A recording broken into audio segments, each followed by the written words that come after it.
Nakipag-break ako sa boyfriend ko of 4 years kasi lagi siyang tumutulong sa iba pero wala naman siyang time for me. My ex is a really good guy. He likes to help everyone a lot and napaka-dutiful niya. Ito ang ilan sa mga qualities niya kaya na-inlove ako sa kanya. Pareho kaming students ng isang health allied course so medyo mahirap ang time management namin sa dami ng ginagawa sa school tapos magkalayo pa kami ng tinitirhan.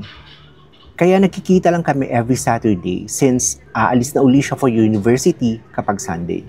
Nakakausap lang kami sa chat since sabi niya hindi siya comfortable sa tawag or video call kasi communal yung dorm niya at marami sila sa iisang room which I respected din naman. Isang concern that I have been bringing up to him was waiting for his messages kasi yun nga, hindi kami nakikita palagi and hindi din naman siya tumatawag. Sometimes, yung first message niya for the day would be afternoon or gabi na. May mga instances din na minsan na during mid-conversation, mawawala siya ng 5 hours at a time at hindi niya ako sinasabihan ng mamaya na lang uli. Lagi ko namang sinasabi sa kanya na he did not need to tell me everything about what happened to him. Basta from time to time, kung may chance, gusto ko lang maging part ng araw niya and nakaya niya akong i-message. Pero sometimes, hindi ko maiwasan na makaramdam na kinalimutan na niya ako, lalo pag hindi niya ako ginigreet ng good morning or good afternoon. Or may mga major events sa araw niya na hindi niya sinasabi sa akin. I have been telling him this and sabi niya sorry daw. Minsan, nagbabago siya pero hindi talaga consistent kaya hinahayaan ko na lang. Isa pang major concern is yung I feel like it's very easy for him to disregard me when duty calls.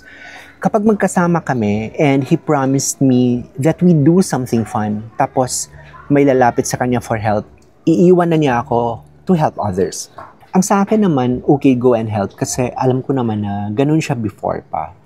Pero ang expectation ko was, i-continue pa rin ang date namin. Pero hindi i-dedicate na niya ang buong time niya helping. Lagi akong nalalagay sa sitwasyon na I cannot feel bad kasi he was helping.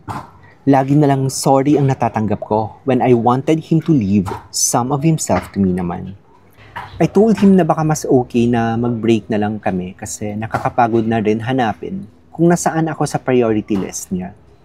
Ang sagot naman niya, he has many responsibilities at maraming may kailangan ng tulong niya. And that is part of our duty as health practitioners. Hindi ko naman siya pinipigilan tumulong or hindi ko naman siya pinapatigil tumulong. What I was asking for was, sana naman leave something for me. Gusto ko naman ma-feel na naiisip niya ako, na kinakonsider niya ako bilang girlfriend niya. Sa isip ko kasi if he really loved me, he would give me even the smallest time of day. Kasi lagi kong sinasabi sa kanya ang issue na to. Lagi kasi ako naghihintay ng availability niya. Or should I say, availability niya para sa akin. Kasi yun lang naman ang meron kami. I wanted for him to work it out for me. Yung mag-effort naman siya but he told me he was not sure he could change for me. But ayaw din naman niya na maghiwalay kami. Though parang hindi ko na rin kaya na ilagay pa ang sarili ko sa ganung mga situations. So I told him we should take time off to heal and change. And then, hindi nagtagal, we officially broke up. The thing is, mahal ko pa rin siya. Gusto ko din naman na ipaglaban niya yung relationship namin. Should I entertain the idea of someday getting back with him? May na-message niya pa rin ako saying na he's still here for me. Do I entertain those messages? What do those messages mean?